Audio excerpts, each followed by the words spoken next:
E às vezes Exatamente. a gente percebe mulheres, e aí eu vou falar mulheres porque a gente está chegando aqui na semana do março, do Dia Internacional de Prevenção, no Dia da Mulher. Então, agora, a partir de hoje, a gente já começa a movimentar esse assunto. Eu percebo, Adinalva, eu quero até que você faça também a sua colocação, as mulheres estão muito exaustas. Sim, são muitos papéis, são muitas frentes onde a gente precisa estar bem. A gente precisa estar bem como pessoa, como mulher, como esposa, como mãe, como profissional. Então, é muita pressão sobre muitos das nossas frentes. Então, não tem como não ter exaustão, não tem como não ter cansaço. A gente precisa entender e deixar de uma vez por todas de romantizar a força feminina, né? A gente coloca um romantismo de que você tem que ser a Mulher Maravilha, você tem que ser a super mulher, dar conta de tudo. E na realidade a gente começa a dar conta a não dar conta do mais importante, que é a nossa essência, que é aquilo que nos faz estar de pé, aquilo que nos motiva a fazer o nosso melhor. Então, Essa exaustão vai gerar qual sintoma a um curto espaço de tempo? o primeiro sintoma é deprimir. Primeiro, porque o cansaço, ele deprime a nossa figura, ele deprime a nossa imagem.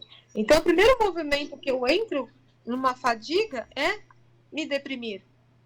E aí eu estou cansada, eu não quero sair, eu não quero mais barulho, eu não tenho vontade de me arrumar, eu não tenho vontade de mudar um cabelo, eu não tenho vontade de nada, porque todo o tempo possível eu quero ficar quieta. Como Alguma depressão, às vezes, ela leva para a pessoa para dormir, né? Ela só quer dormir, porque passa a se ser uma. ausentar. Ela quer ausentar-se daquela realidade extremamente exaustiva, onde ela não existe. Existem todas as outras frentes, menos ela. Por isso que eu coloco a prioridade como um fator de autocuidado. Né? É, Quando eu me priorizo, quando eu tenho aquela minha horinha ali ou de uma meditação, ou de uma caminhada, ou de ouvir uma música, enfim, não importa o que, importa que você faça por você. qualquer atividade que nos leve para o sintoma de prazer, Exatamente. de Que nos satisfação, de satisfação. exatamente, exatamente, que nos proporcione esse momento de integridade conosco, né? Que nos coloque inteira conosco. Eu já fiz várias vezes o exemplo de quando as pessoas entram no avião e a aeromoça pede e explica sobre a máscara de emergência, né, Adinalva? Eu acho Sim. que é um exemplo que ele pode ser dado várias vezes, porque algumas pessoas talvez nunca viajaram de avião. Quando as pessoas entram e a aeromoça vai dar as instruções, que numa emergência, a máscara deve ser colocada primeiro em você, para depois você ter condições de ajudar o outro. Eu acho que Sim. isso é um desenho do mais simples, mas que integra bem isso que a gente está falando. Né? Exatamente. Você precisa desse oxigênio. Não entendi. Eu costumo dizer que se você não cuidar de você, você não cuida do outro. Porque você não vai conseguir entregar para o outro o que é de melhor. Exatamente. Então, quando você olha para essa analogia que você deu da máscara, é justamente isso. Eu preciso estar inteira para poder cuidar de quem está do meu lado. Por que nós temos tanta dificuldade de entender isso quando somos mais jovens? Talvez porque a gente tem uma energia diferente. Que nem, por exemplo, hoje, na idade madura, que eu tenho 64 anos, claro, eu tenho uma situação diferente. Hoje eu tenho os filhos criados, eu já sou aposentada, hoje eu faço muitas coisas que meu coração deseja. Você acha que isso é uma coisa típica de quem ainda não atingiu uma certa maturidade? Eu acho que é mais cultural do que tem a ver com maturidade. Tá. Por que eu falo cultural?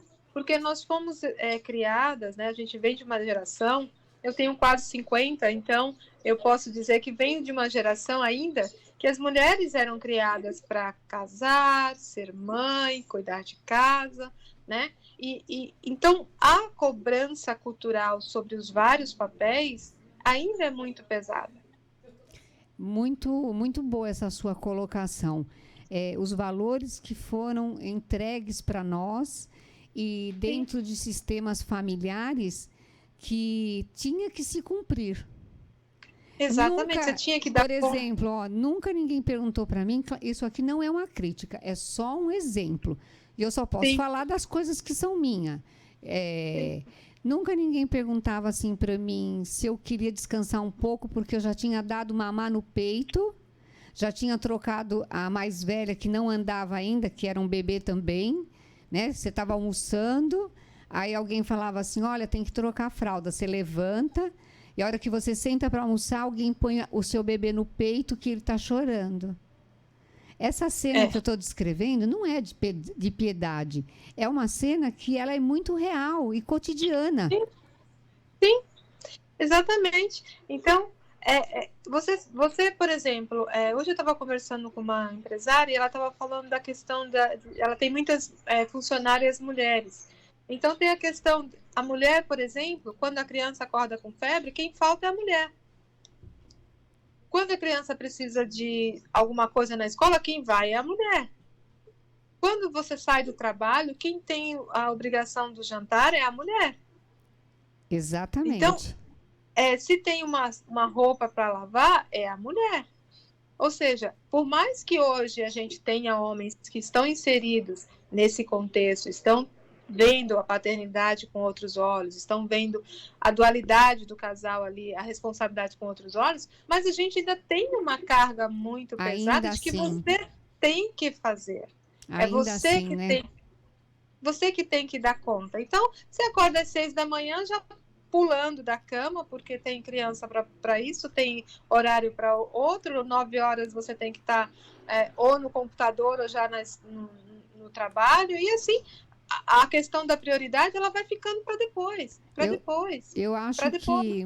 Eu acho que essa dinâmica de nós praticarmos esse verbo de priorizar-se seria assim acho que um programa inteiro, que até a gente poderia combinar depois. Eu gostei muito dessas suas 3 frases, me tocou muito, porque é o que eu vejo. Eu tenho encontrado pacientes que vêm para fazer barras comigo e a pessoa diz assim, eu só preciso ir para outro lugar neste momento, porque ali ela vai encontrar um certo vazio, como se fosse uma meditação, e encontrar um relaxamento do corpo que proporciona isso, né? Ela vai receber. Receber, exatamente. Então, aqueles 40 minutos que ela fica ali no toque das minhas mãos, naquela introspectiva dela mesmo, esse é o priorizar-se, né? Esse seria um dos caminhos, que às vezes as pessoas ainda não têm tem alguma certa dificuldade financeira, porque tem que investir, né? A pessoa tem que investir. Mas hoje tem programas que nem o nosso, que ensina outros caminhos. Tem, por exemplo, o Ho'oponopono, que a gente pode também começar, né? Não sei se você adepta. Tem muita coisa que a gente pode fazer. E a segunda frase é justamente isso. Quando a gente tem a disciplina diária, ela torna-se um hábito. E o hábito torna-se um padrão.